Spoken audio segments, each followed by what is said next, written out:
जय हिंद दोस्तों, हम अपने पिछले वीडियो में प्राइम नंबर पढ़ रहे थे, ठीक है। और आज हम प्राइम नंबर का आखिरी वीडियो लेकर आपके सामने आए हैं और इसमें हम कुछ क्वेश्चंस करेंगे जो पिछले पुराने सालों में एग्जाम्स में, डिफरेंट एग्जाम्स में पूछे गए हैं। तो हमारा पहला क्वेश्चन है, पहला क्वेश्चन, मैं क्वेश्चन इस साइड लिखूंगा, ठीक है। तो हमारा पहला क्वेश्चन है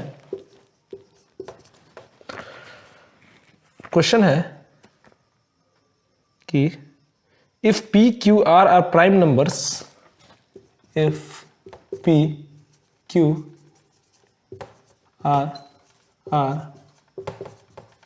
prime numbers, if p q r are prime numbers such that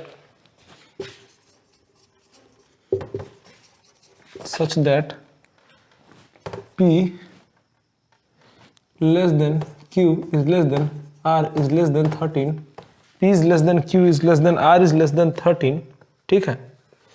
then how many conditions are possible when how many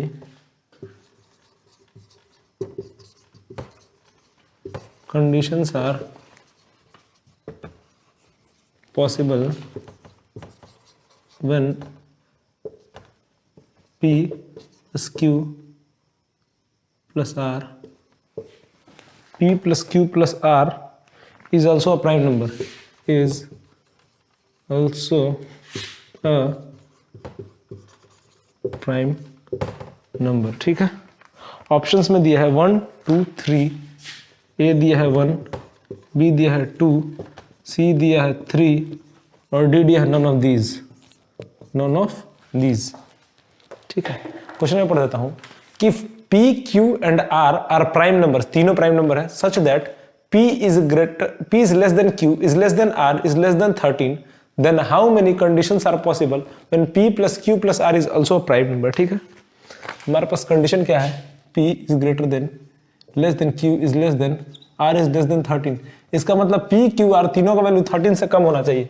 13 से कम में कौन कौन सा प्राइम नंबर है, 2 3 5 7 11, इतना ही तो है, ठीक है। अब हमें बोल रहा है कि कितने वैल्यूज पॉसिबल है, ठीक है। Then how many conditions are possible when p plus q plus r।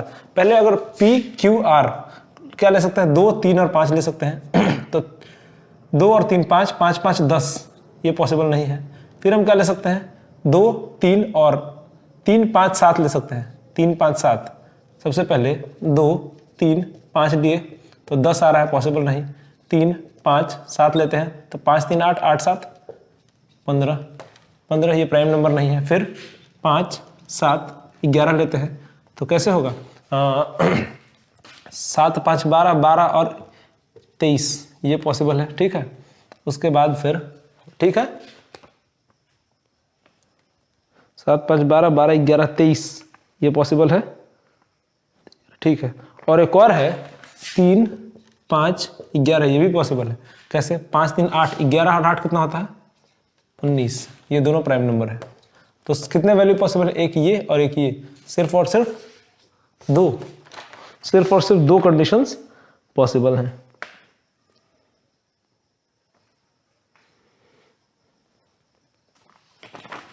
देखिए, इसको हम इस तरीके से भी देख सकते थे कि p q r, अगर इसको हम इवन ले लेते हैं, 2 लेंगे, अगर इवन लेंगे तो ये दोनों ऑड होगा। तो इवन प्लस ऑड क्या होता है, 2 + 3 5, इसका मतलब ये ऑड आएगा, ऑड। और ऑड प्लस ऑड क्या होता है, इवन एक प्राइम नंबर कभी नहीं हो सकता, तो ये हमारा पॉसिबल नहीं है। इसका मतलब 2 कभी ले ही नहीं सकते, 2 नहीं ले सकते। तो ऑड का देखेंगे, ऑड का देखेंगे तो odd plus odd even plus odd क्या होगा, ऑड, ये पॉसिबल है। इसका मतलब तीनों हमें ऑड लेना होगा, तो या तो 3 5 7 ले सकते हैं, 5 7 11 ले सकते हैं। इस तरह से तीनों कॉम्बिनेशन को देखना होगा। तो ये कॉम्बिनेशन तो पहले ही छट जाता है, ठीक है, अगर इस तरीके से देखेंगे। और क्वेश्चन में है 2 1 2 3 पेयर, तो 3 पेयर 2 पेयर बन जाएगा, ठीक है। चलिए,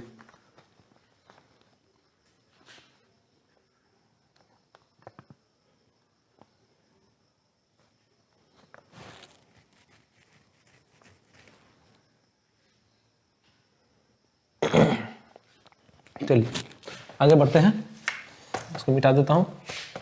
और अगले सवाल की तरफ हम बढ़ते हैं। ठीक है, अगला क्वेश्चन क्या है? अगला क्वेश्चन है कि if the numbers q plus 2 and q plus 6, if the numbers q plus 2 and q plus 6 are all primes,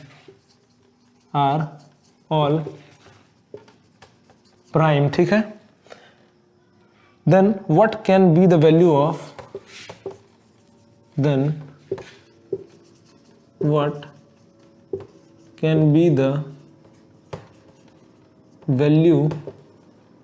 of 3q plus 9? ठीक है, यह क्वेश्चन पूछा है।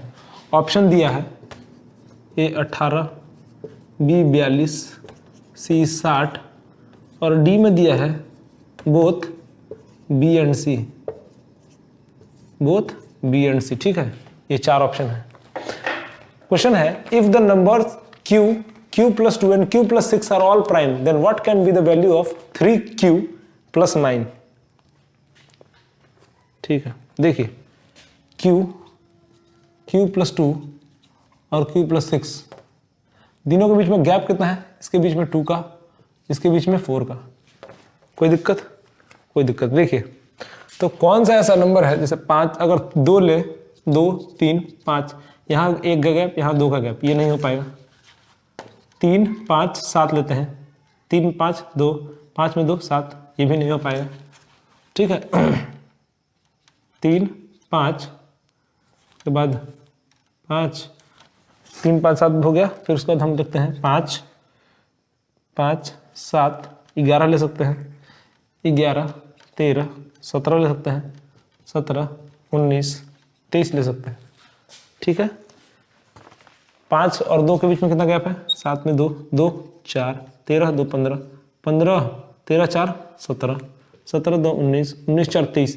ये 3 ही ऐसा नंबर है जिसके बीच में 2 और 4 ऐसे गैप है। बाकी आगे जो नंबर है 2 और 4 के गैप में कोई भी नंबर नहीं है। ठीक है, तो इसके लिए क्या होगा, आपको जो मैंने शुरुआत में जो प्राइम नंबर का टेबल जो दिया था कि कौन कौन से प्राइम नंबर, उसको आपको बहुत ही ध्यान से देखना होगा, किसके बीच में कितना गैप है, किसके बीच में कितना गैप नहीं है, ये सब चीज, कौन सा नंबर प्राइम है, कौन सा नंबर प्राइम नहीं है, आपको शुरुआत में जो मैंने टेबल दिया था उसमें बहुत ध्यान से देखना होगा। ठीक है, तो हमारे पास क्या आया? 5 7 11 11 13 17 17 19 23, ये है। ठीक है, चलिए अगर हम देखें तो सबसे पहले 5 वाला लेते हैं, q का वैल्यू 5 लेते हैं, तो 3q प्लस 9 क्या होगा? तो 3q प्लस 9 होगा, 5 दिया 15 प्लस 9 9 5 14 24। ऑप्शन में 24 नहीं है, हट गया, 5 वाला ऑप्शन खत्म। फिर अगर q का वैल्यू 11 लेते थे, 11 दिया 33 प्लस 9 कितना हो गया? 9 3 12 42, 42 ऑप्शन में है। हाँ, 42 ऑप्शन में है। एक और ऑप्शन, जब अगर हम q के जगह पर 17 लेते तो 17 दिया 51 51 प्लस 9 इज इक्वल टू 60, और 60 भी ऑप्शन में है। हमारे पास 2 ऑप्शन में है, 42 और 60 दोनों आ रहा है, इसका मतलब ऑप्शन डी इज करेक्ट।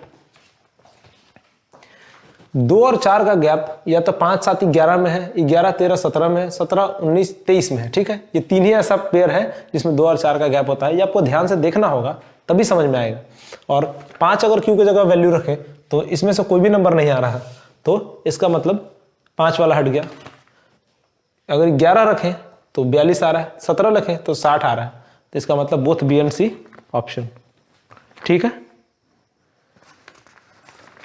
चलिए अब मैं इसको मिटा देता हूं, आप कॉपी कर लिए होंगे, और अब हम अपने अगले सवाल की तरफ चलते हैं। आज हम नंबर सिस्टम को खत्म कर देंगे। ठीक है, और अगले वीडियो से अगले क्लास में दूसरा चैप्टर शुरू करेंगे। देखिए, एक और क्वेश्चन इस तरीके से है कि if n plus 2 and n plus 4 are prime numbers, if n plus 2 and n plus 4 are prime numbers, ठीक है, then the numbers of possible solution, then how many possible values of n? ठीक है, option है 1 B 2, सी 3 या D none of these. एक ए, B2, C3 या D none of these. ठीक है, अब मिटा देता हूं। क्वेश्चन पूछा है n+2 and n+4 are prime numbers. n+2 and n+4 are prime number, तीनों प्राइम नंबर है। ठीक है, n और n+2 के बीच में गैप 2 का, n+2 और n+4 के बीच में गैप 2 का। ठीक है, और सिर्फ एक ही ऐसा पेयर है जिसके तीन कंसेक्यूटिव नंबर्स के बीच में गैप 2 का है, वो है 3, 5 और 7। और कोई भी, ये तीनों छोड़ के और कोई भी ऐसा प्राइम नंबर नहीं है जिनके बीच का गैप सिर्फ 2 हो। इनके बीच का गैप सिर्फ 2 हो तो कितना वैल्यू पॉसिबल है? तो n का कितना वैल्यू पॉसिबल है? तो ऑप्शन होगा 1। ठीक है,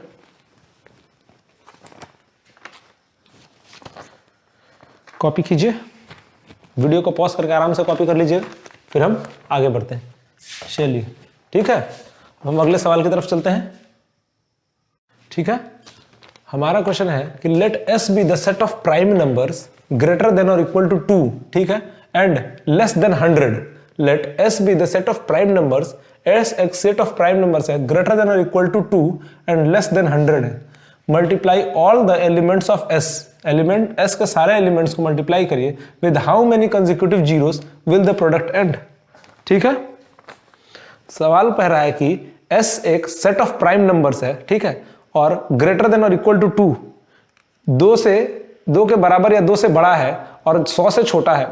और अगर हम s के सारे एलिमेंट्स को मल्टीप्लाई करें, अगर हम s के सारे एलिमेंट्स को मल्टीप्लाई करें तो उसके लास्ट में कितना जीरो आएगा। ठीक है, देखिए अगर s है तो इसको हम मान लीजिए s को हम 1, 2, 3, 4 ऐसे करके ले लेते हैं और सबको मल्टीप्लाई करते हैं। मल्टीप्लाई करने से जीरो लास्ट में क्या से बनता है? तो मैंने कहा था, मैंने अपने पिछले वीडियो में कहा था कि 2 और 5 ही एक ऐसा पेयर है जिस पेयर से जीरो बनाया जाता है, जिस पेयर से जीरो बनाया जाता है। जितना 2 और 5 का पेयर होगा उतना ही जीरो बनेगा। ठीक है, जितना 2 और 5 का पेयर होगा उतना ही जीरो बनेगा। और अगर हम प्राइम नंबर को देखें तो प्राइम नंबर क्या होता है? 2, 3, 5, 7, 11 डॉट डॉट डॉट। इसमें सिर्फ और सिर्फ एक ही पेयर आ रहा है 2 और 5 का, सिर्फ और सिर्फ एक ही पेयर आ रहा है 2 और 5 का। इसका मतलब कि इसके लास्ट में सिर्फ और सिर्फ एक ही जीरो आएगा। या तो अगर हम सब प्राइम नंबर इनफिनाइट तक भी अगर प्राइम नंबर तक जाएंगे और उसको जब हम मल्टीप्लाई करेंगे तो उसके लास्ट में सिर्फ और सिर्फ एक जीरो आएगा, क्योंकि 2 और 5 का सिर्फ और सिर्फ एक पेयर बन रहा है। तो हमारा आंसर क्या हो गया? 1। चलिए इसको कॉपी कीजिए, फिर हम अपने अगले सवाल की तरफ बढ़ते हैं। ठीक है,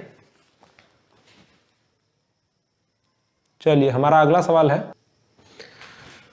तो हमारा अगला सवाल यह है कि there are 4 prime numbers written in ascending order. There are 4 prime numbers written in ascending order of magnitude. ठीक है, the product of the first 3 is 7, 4, 2, 9 and last 3 is the product of first 3 is 7, 4, 2, 9 and last 3 is 1, 2, 6, 7, 3 और find the first number, ये पूछा है। ठीक है, इसका अगर हम इस तरह से ले लें कि नंबर को अगर हम ले लें A, B, C, D, ये चारों ले लेते हैं। ठीक है, 4 प्राइम नंबर है। फर्स्ट 3 का product A into B into C कितना दिया है? 7, 4, 2, 9 और लास्ट 3 का प्रोडक्ट मतलब B into C into D ये कितना दिया है? 1, 2, 6, 7, 3। ठीक है, ये हम हमारे पास है। अब अगर हमसे पूछा क्या है? फर्स्ट नंबर क्या होगा, तो फर्स्ट नंबर निकालना है। तो ये दोनों में कॉमन क्या है? BC, दोनों में कॉमन BC है। तो अगर हम डिवाइड कर दे A into B into C divided by B into C into D और उस तरह से भी 4, 7, 4, 2, 9 और 1, 2, 6, 7, 3 कोई दिक्कत नहीं। BC से BC कटा गया, A बाई D बचा। ठीक है, और इस साइड अगर जब हम डिवाइड करेंगे, इस साइड जब काटेंगे इसको हम, तो काटने के बाद यहाँ पे बचेगा, इस साइड जब हम काटेंगे तो काटने के बाद बचेगा 17/29, 17/29। तो A बाई D हमारा क्या हो गया? 17/29। तो इसका मतलब A का वैल्यू 17, D का वैल्यू 29। ठीक है, हमसे फर्स्ट वैल्यू पूछा था, हमसे क्या पूछा था? First value. तो this implies A is equal to 17 और 17 ऑप्शन में है, 17 ऑप्शन में है, तो A is equal to 17 answer. Copy कीजिए, फिर हम अगले सवाल की तरफ बढ़ते हैं। ठीक है, वीडियो को पॉज करके आराम से आप कॉपी कर लीजिए, उसके बाद हम अपने अगले सवाल की तरफ बढ़ते हैं।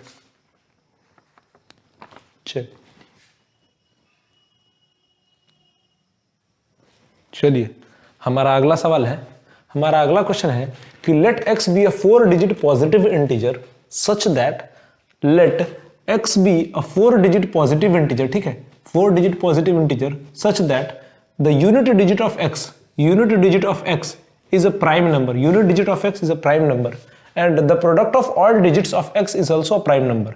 How many such integers are possible? ठीक है, चलिए, x जो है, x एक 4 डिजिट प्राइम नंबर है, 4 डिजिट, ठीक है, 4 डिजिट प्राइम नंबर है। मान के चलिए कि अगर हम डिजिट को ले a, b, c और d, ये 4 डिजिट हो गए। ठीक है, अब कह रहा है कि 4 डिजिट प्राइम नंबर है, ठीक है, 4 डिजिट प्राइम नंबर है और उसका आखिरी डिजिट जो है वो भी एक प्राइम नंबर है। आखिरी डिजिट अगर प्राइम नंबर है तो आखिरी डिजिट प्राइम नंबर कब कब हो सकता है? जब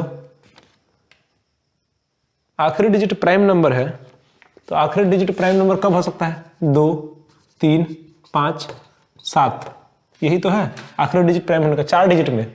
और अगर हम यहाँ पे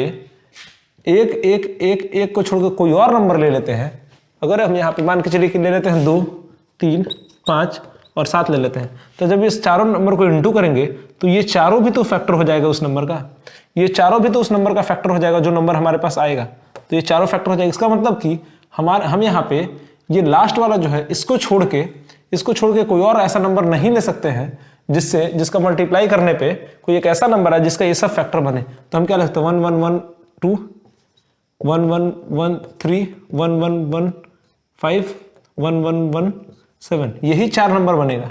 कैसे? देखिए, 2 × 1 2 2 2, इसका वैल्यू 2, ये एक प्राइम नंबर। 3 × 1 3, 1 1 1, इसका नंबर 3, इसका वैल्यू 7, इसका 5, इसका वैल्यू 7। ये 4 ही ऐसा नंबर बनेगा जो प्राइम नंबर। अगर हम इसके जगह पे इसके 1 के जगह पे कोई और नंबर ले ले, मान लीजिए हम यहाँ पे 2 ले लेते हैं अगर, तो 7 × 2 कितना हो जाएगा? 14, और 14 में 2 और 7 दोनों फैक्टर होते हैं, 1 2 और 7। इसका मतलब ये प्राइम नहीं होगा। इसीलिए ये तीन प्लेस में 1 को छोड़ के और कोई नंबर हम ले ही नहीं सकते हैं, ठीक है। और आखिरी प्लेस में या तो हम 2 ले सकते हैं, 3 ले सकते हैं, 5 ले सकते हैं, 7 ले सकते हैं। तो हमारे पास 4 जो वैल्यू बनता है वो 1 1 1 2, 1 1 1 3, 1 1 1 5 और 1 1 1 7, ये 4 ही वैल्यू पॉसिबल है, 4 वैल्यू, ठीक है। तो हमारा आंसर क्या हो जाएगा? 4। कॉपी कर लीजिए, फिर हम आगे बढ़ते हैं, ठीक है। चलिए, हो गया, कॉपी हो गया होगा। अब हम अपने अगले सवाल की तरफ चलें, ठीक। चलिए, अब हम अपने अगले सवाल पे आ गए हैं, ठीक है। और आज का हमारा ये नंबर सिस्टम का आखिरी सवाल है। क्वेश्चन क्या है? If n² - 33, if n² - 33, n² - 33, n² - 31 and n² - 29 are all prime numbers, जितने भी हैं प्राइम नंबर हैं, then how many values are possible for n?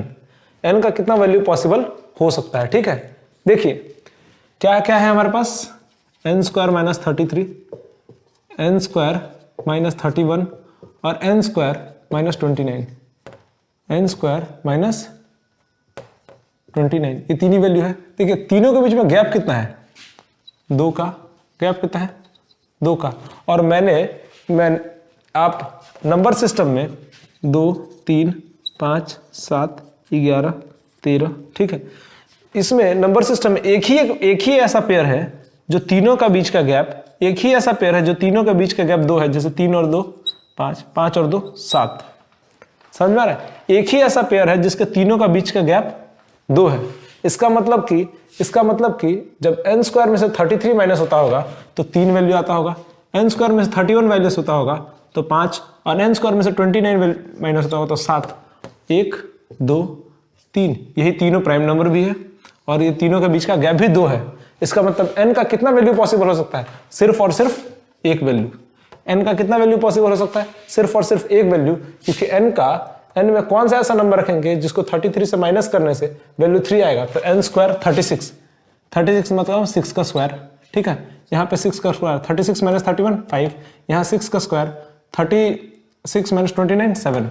इसका मतलब n का सिर्फ और सिर्फ एक ही वैल्यू पॉसिबल है और वो वैल्यू है 6, जिससे 3, 5 और 7 प्राइम नंबर आ सकता है। तो उसका आंसर हुआ 1।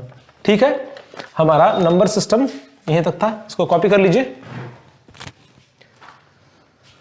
तो हम, ठीक है, कॉपी कर लीजिए। तो हम अपना नंबर सिस्टम का जो चैप्टर है उसको हम खत्म कर चुके हैं। ठीक है, नंबर सिस्टम का चैप्टर हमारा खत्म हो गया है। चलिए अब हम अपने अगले चैप्टर का अगले क्लास में जिक्र करेंगे। ठीक है, अपने अगले चैप्टर का अगले क्लास में जिक्र करेंगे। तब तक के लिए लाइक, शेयर एंड सब्सक्राइब। हमारे वीडियोस को लाइक करें, ज़्यादा से ज़्यादा शेयर करें ताकि ज़्यादा लोग तक पहुंचे, और हमारे चैनल को सब्सक्राइब कर लें ताकि जो भी लेटेस्ट वीडियो आपके पास पहुंच सके। ठीक है, जय हिंद।